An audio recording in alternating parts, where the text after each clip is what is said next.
Hello दोस्तों, स्वागत है आपका अपने यूट्यूब चैनल आरोग्य सीपी में। पिछले वीडियो में हमने बताया कि आयुर्वेद क्या है, आयुर्वेद के बारे में हमें जानना क्यों ज़रूरी है और हमारे लिए आयुर्वेद अच्छा है या हमारे लिए एलोपैथी अच्छी है। लेकिन इस वीडियो में हम बात करेंगे आयुर्वेद इस धरती पर आया कैसे, आयुर्वेद को सर्वप्रथम किसने लिखा था और आयुर्वेद को देवलोक से धरती पर लाने वाला कौन था।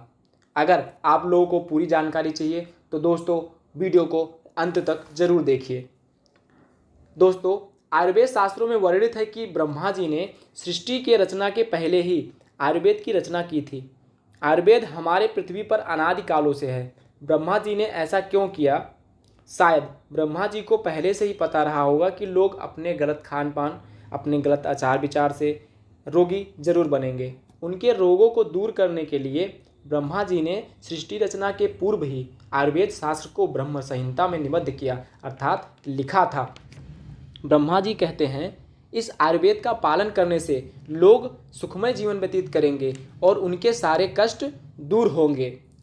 इसी भावना से ब्रह्मा जी ने आयुर्वेद का वर्णन अपने ब्रह्म संहिता में किया था। आजकल भारत के लोग दूसरे देशों की नकल करने में लगे हुए हैं, जो लोगों को रोगी और बीमार बनाता जा रहा है। क्योंकि हमारे देश की जो आबो हवा है, जो हमारे देश का एनवायरनमेंट है, वो विदेशों का एनवायरनमेंट वैसा नहीं है, बिल्कुल अलग है। यही वजह है कि बाहर के देशों की अगर हम नकल करेंगे तो हम बीमार जरूर पड़ेंगे। अब बात करते हैं दोस्तों, हमारा आयुर्वेद ब्रह्मा जी से धरती पर आया कैसे। विद्वानों का मानना है, सतयुग में पृथ्वी, जल, वायु, देश काल और औषधियाँ अपने गुणों से समृद्ध थीं और परिपूर्ण थीं। उस समय में मनुष्यों का आचार विचार, व्यवहार पवित्र था। यही कारण है लोग सतयुग काल में सुखी और लंबा जीवन जीते थे। लेकिन लोग अपने धर्म कर्म का पालन करते थे और सात्विक विचारों वाले थे। इसीलिए लोग स्वस्थ थे, मस्त थे और निरोगी थे। सबके पास समय था, एक दूसरे का सम्मान करते थे और प्रेम भाव से रहते थे। उनके चेहरे पर एक चमक होती थी जो कि आज के व्यक्तियों में कम देखने को मिलती है। धीरे धीरे जब सतयुग बीतता गया तो लोगों में आलस्य बढ़ने लगा।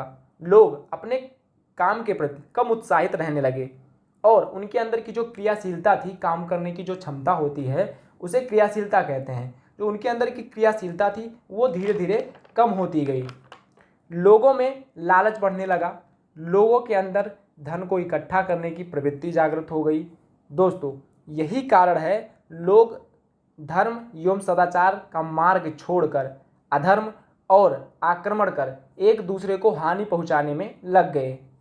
अधर्म और दुराचार का प्रभाव प्रकृति के जीवनदायिनी उपादानों जैसे कि हमारी पृथ्वी, हमारा जल, देश काल और जो औषधियाँ थीं और खाने पानी की जो चीज़ थी, उन पर भी उनका बड़ा गहरा इफेक्ट पड़ा, जिसकी वजह से खाने पीने वाली जो चीज़ें थीं उनके गुणों में ह्रास होया। उनकी जो गुणवत्ता थी वो कम होती गई।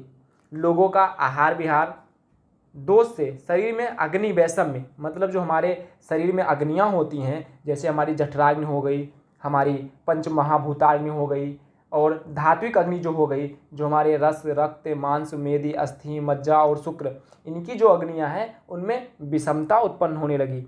धातुओं में ह्रास हुआ। तत्पश्चात लोगों में रोग आने लगे। हमारे शरीर में अग्नियों का विषमता होने लगा, इसलिए रोग आने लगे। मनुष्य रोगों से घिरने लगा। लोगों के जीवन से सुख शांति चली गई। मनुष्यों के अध्ययन, व्रत, तप, कला, कृषि, वाणिज्य और सामाजिक, आर्थिक एवं सांस्कृतिक जीवन पद्धति में रोगों ने व्यवधान डालना शुरू कर दिया। लोगों को दुखी देखकर उस समय के नायक ऋषि, जो ज़्यादा ज्ञानी ऋषि थे, उनके अंदर करुणा एवं पीड़ा उत्पन्न हुई कि ये हो क्या रहा है, लोग दुखी क्यों हैं, लोग रोगी क्यों हैं, इनके रोगों को कैसे दूर किया जाए। पुण्यात्मा महर्षियों ने जीवन के कष्ट को दूर करने के लिए एक गोष्ठी का आयोजन किया। हिमालय के समीप एक सभा बुलाई गई जिसमें देश विदेश के सभी महान ऋषि उपस्थित हुए। इस सम्मेलन में जो ऋषि मुख्य थे या प्रमुख थे, उनके नाम मैं आपको बता देता हूँ। महर्षि वशिष्ठ जी, महर्षि कश्यप जी, महर्षि भृगु, विश्वामित्र जी और भारद्वाज जी थे। सभी महर्षि इतने ब्रह्मज्ञानी थे कि अपनी तपस्या के तेज से वह प्रज्वलित थे। उनका जो चेहरा था वो चमक रहा था। लोग आपस में बात कर रहे थे कि धर्म, अर्थ, काम और मोक्ष की उपलब्धि का सर्वप्रथम मूल साधन है आरोग्य। दोस्तों, आरोग्य का मतलब ये होता है कि ऐसा शरीर या हमारा शरीर ऐसा हो जिसमें रोग ही ना हो, तो उसे हम आरोग्य कहेंगे। इस समस्या को सुलझाने के लिए लोग विचार करने लगे। अंत में सभी लोगों ने निश्चय किया कि देवराज इंद्र ही हमें इन रोगों से बचा सकते हैं, वही रोगों की शांति का उपाय बतला सकते हैं।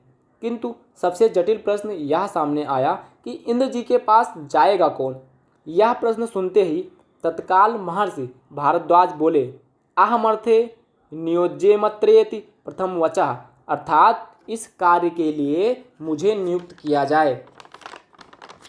सभी लोगों ने एकमत होकर इंद्र के पास जाने के लिए भारद्वाज को नियुक्त किया। दोस्तों, भारद्वाज इंद्र जी के यहाँ चले गए और उन्होंने मृत्युलोक में प्राणियों को भयभीत करने वाले अनेक प्रकार के रोगों के बारे में इंद्र जी को बताया और निवेदन किया कि आप हमें रोगों की शांति का उपाय बताइए। तब भगवान इंद्र ने भारद्वाज ऋषि को स्वस्थपरायण एवं आतुरपरायण, औषधि ज्ञान से परिपूर्ण आयुर्वेद का उपदेश दिया। उपदेश देने का मतलब आयुर्वेद के बारे में बताया, आयुर्वेद के बारे में भारद्वाज ऋषि को समझाया, जिसके सर्वप्रथम ज्ञाता ब्रह्मा जी थे। आयुर्वेद को सबसे पहले ब्रह्मा जी ने ही ब्रह्म संहिता में लिखा था। दोस्तों, ये थी रियल स्टोरी आयुर्वेद की कि हमारा आयुर्वेद देवलोक से यानी कि ब्रह्मा जी से धरती पर आया कैसे। अगले एपिसोड में हम आपको ये बताएंगे कि आयुर्वेद का धरती पर कैसे प्रचार प्रसार हुआ, किन किन ऋषियों का इनमें महान योगदान रहा। दोस्तों, अगर आपको वीडियो अच्छी लगी हो तो आप हमारे चैनल को सब्सक्राइब कीजिए और बेल आइकन को भी प्रेस कीजिए ताकि आने वाली वीडियो आपके पास सबसे पहले पहुँचे। ओम नमः शिवाय।